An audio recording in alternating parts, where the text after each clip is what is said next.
Alabado sea Jesucristo, soy el Padre Guillermo Fredes, misionero en Italia. Hoy martes 16 de abril leemos en el Evangelio según San Juan. En aquel tiempo el gentío dijo a Jesús: ¿Y qué signo haces tú para que veamos y creamos en ti? ¿Cuál es tu obra? Nuestros padres comieron el maná en el desierto, como está escrito: pan del cielo les dio a comer.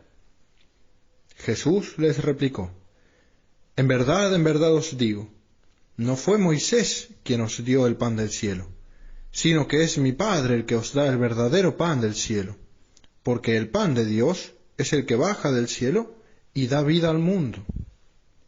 Entonces le dijeron: Señor, danos siempre de este pan.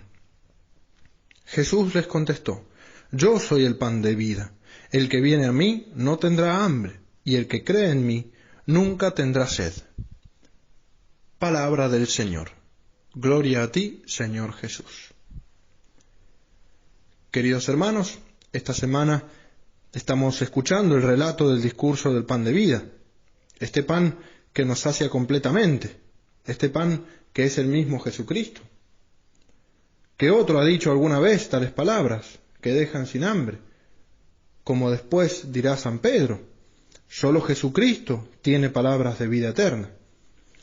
Podemos decir que este es el pan que nos quiere dar nuestro Señor, el pan de su palabra, el pan que recibimos en la Eucaristía, el pan que nos santifica. Así lo explica el Catecismo de la Iglesia Católica, comentando la petición del Padre Nuestro, que dice: danos hoy nuestro pan de cada día, aclarando que esta petición se refiere no solo al pan material, sino que esta petición y la responsabilidad que implica sirven además para otra clase de hambre de la que desfallecen los hombres. No solo de pan vive el hombre, sino que el hombre vive de todo lo que sale de la boca de Dios, citando a San Mateo, es decir, de su palabra y de su espíritu. Los cristianos, sigue el Catecismo, deben movilizar todos sus esfuerzos para anunciar el Evangelio a los pobres. Hay hambre sobre la tierra, mas no hambre de pan, ni sed de agua, sino de oír la palabra de Dios. Por eso, el sentido específicamente cristiano de esta cuarta petición del Padre Nuestro se refiere al pan de vida, la palabra de Dios que se tiene que acoger en la fe, el cuerpo de Cristo recibido en la Eucaristía. Ese es el pan que pedimos al Padre cuando rezamos el Padre Nuestro. Como hemos visto, como hemos escuchado en el Evangelio de hoy, después que Jesús les habla del verdadero pan bajado del cielo, los judíos le responden: danos siempre de este pan. Pero, como anota Santo Tomás de Aquino, los judíos habían entendido las palabras de Cristo como hombres carnales, y entonces pedían cosas carnales. Por eso, ese pan que piden a Cristo es el pan material. No habían entendido a qué pan se refería nuestro Señor. Así también le había pasado, por ejemplo, antes a la samaritana. Cuando Cristo le presenta el agua viva, esa que quita la sed completamente, la samaritana le dice: Señor, dame de esa agua.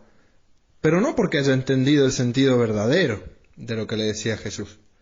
De hecho, le sigue diciendo: dame de esa agua para que no tenga más sed y no tenga que venir hasta acá para sacarla.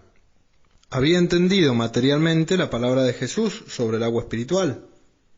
Ahora bien, más allá de eso, estas dos peticiones, la que le hace la samaritana o la que le hacen los judíos, Señor, danos siempre de este pan, las podemos tomar nosotros, las podemos adoptar con el verdadero sentido espiritual de lo que dice nuestro Señor, y por eso pedimos todos los días el pan de cada día, porque sin este pan no podemos vivir.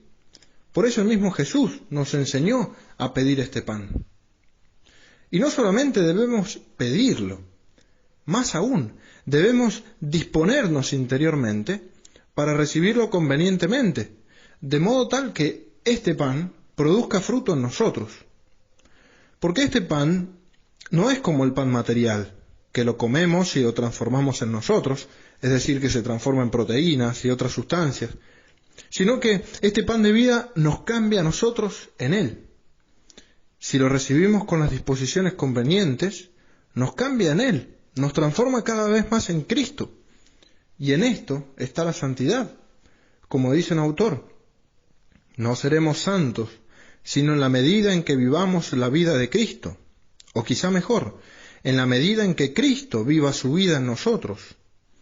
El proceso de santificación es un proceso de cristificación. El cristiano tiene que convertirse en otro Cristo.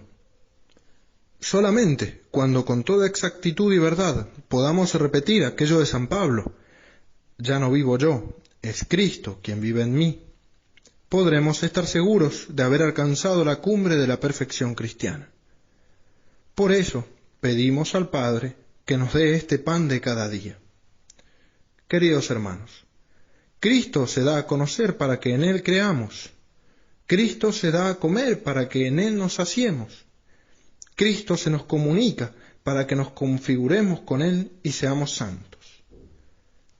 La Virgen María, que formó en su seno el pan de vida, lo forme también en nosotros. Ave María Purísima, sin pecado concebida.